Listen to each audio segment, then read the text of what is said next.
আসসালামু আলাইকুম আরহামাতুল্লাহ। আজকের ভিডিওটি তাহাজ্জুদ নামাজ পড়ে অসম্ভব দোয়া কবুল হওয়ার গল্প নিয়ে। ভিডিওটি শেষ পর্যন্ত দেখার অনুরোধ করছি। একটা মহিলা কান্না করতে করতে বলেন, আমার মেয়ে অনেক জেদি। সে এমন কিছুর আবদার করছিল যা আমরা সবাই বুঝতাম যে বিষয়টা অসম্ভব। তার বয়স হচ্ছিল, তার জন্য আমাদের বংশীয় ছেলেদের কত প্রস্তাব আসে, কিন্তু সে রাজি হয় না। সে কালো চামড়ার, অনেক লম্বা আর স্বাস্থ্যবতী। আমাদের পক্ষে এমন মেয়ে মানে অনেক সুন্দরী। কিন্তু এই আরব তো কালো স্বাস্থ্যবতী মেয়েরা সুন্দরী না। আরবরা সাদা চামড়ার পাতলা ফিনফিনা মেয়ে পছন্দ করেন। তো আমার মেয়ের ইচ্ছে সে আরবের সুদর্শন ফর্সা চামড়ার একজন ছেলের বউ হবে। আমরা তাকে অনেক বোকা দিতাম, বোঝাতাম সে এমন আশা করলে জীবনেও বিয়ে হবে না। মেয়ে বলতো, আমার বিয়ে কি তোমরা দিবা নাকি আমার আল্লাহ দিলেন? কদিন পর আমার বড় ছেলে এক আরবের পক্ষ থেকে প্রস্তাব আনলো। আমরা সবাই খুশি হলাম অনেক, কিন্তু আমার মেয়ে না করে গেল। কারণ সে আরবের লোকটা বৃদ্ধ ছিল আর তার আগে 3 জন বউ ছিল। আমার মেয়ের খুব রাগ হলো আর আমাদেরকে সাফ জানিয়ে দিল যে সে দিনদার আরব নীলচোখ ওলা সুন্দর যুবক চায় আল্লাহর কাছে। তার জন্য যেন আমরা কেউ পেরেশান না হই। আল্লাহ এনে দিবেন তার এই স্বপ্নের রাজপুত্রী। আমরা বুঝেছিলাম ওর আর বিয়ে হবে না। ওকে তো ওর কালো চামড়া চেয়ে বসে সুন্দর সাদা চামড়ার আরব। আমরা নিচু বংশীয় গরিব মানুষ, আর আরবরা সেই ধনী আর উঁচু বংশীয়।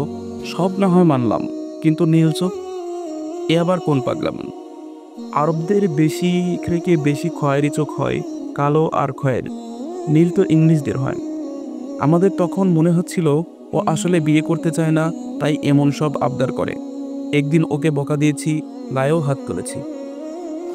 আমার মেয়ে কান্না করতে করতে বলছে 1 সপ্তাহের ভিতরে সে এই বাড়ি থেকে চলে যাবে তার নীল চোখ আরব জামাইয়ের সাথে। আমরা খুব রাগ করলাম, মেয়ে পাগল হয়ে গেছে, মেয়ে বেয়াদব হয়ে গেছে, এসব বলে বলে ওকে বকা দিচ্ছিল। সেই 1 সপ্তাহ আমার মেয়ে অনেক কান্না করেছে, জায়নামাজ বিছিয়ে সারাক্ষণ সারা রাত সে কান্না করে করে তার রবের নিকট দোয়া করেছে। ঠিক 7 দিনের দিন তার জন্য এক নীল চোখওয়ালা সুদর্শন আরব যুবকের পক্ষ থেকে বের প্রস্তাব এসেছে। আমরা সবাই তো এত বেশি খুশি হয়েছিলাম যে ভাষায় প্রকাশ করতে পারবো না। ওয়াল্লাহি, যদি মানুষকে সিজদা করা জায়েজ থাকতো, শিরিক না হতো, সেদিন আমরা সবাই আমার সেই আল্লাহওয়ালা মেয়েকে সিজদা করতাম। আমি অবাক হয়েছি আমার মেয়ের ইয়াকিন দেখে, ওর তাওয়াক্কুল দেখে আর ওর দোয়ার ক্ষমতা দেখে। আমি বিয়ের দিন আমার মেয়েকে বলেছিলাম কি বলে সে আল্লাহর কাছে দোয়া করতো। মেয়ে বলল, আমি সারাদিন ইস্তেগফার করতাম আর সারা রাত আমার পছন্দর ব্যক্ত পড়ে দোয়া করতাম। আর আমার ইয়াকিন ছিল আল্লাহর কাছে সবই সম্ভব। আজ 8-10 বছর আমার মেয়ে অনেক সুখেই আছে, সুখে সংসার করছে। ওদের বাচ্চাগুলো অনেক সুন্দর সুন্দর, কেউ সাদা, কেউ কালো, কেউ মাঝামাঝি। কিন্তু মজার বিষয় হচ্ছে ওদের সবার চোখের রং নেই। মহিলাটি কান্না করতে করতে কাহিনীটি বলছিলেন, রাতে তাহাজ্জুদে আর ইস্তেগফার কি ক্ষমতা। তাই এই 2 সময়ে দোয়া না করলে বোঝা যাবে না। যাদের দোয়া কবুল হয় না তারা এভাবে আমল করে দেখতে পারেন। তবে যাই করেন না কেন, আল্লাহর উপর অটুট ভরসা রাখতে হবে।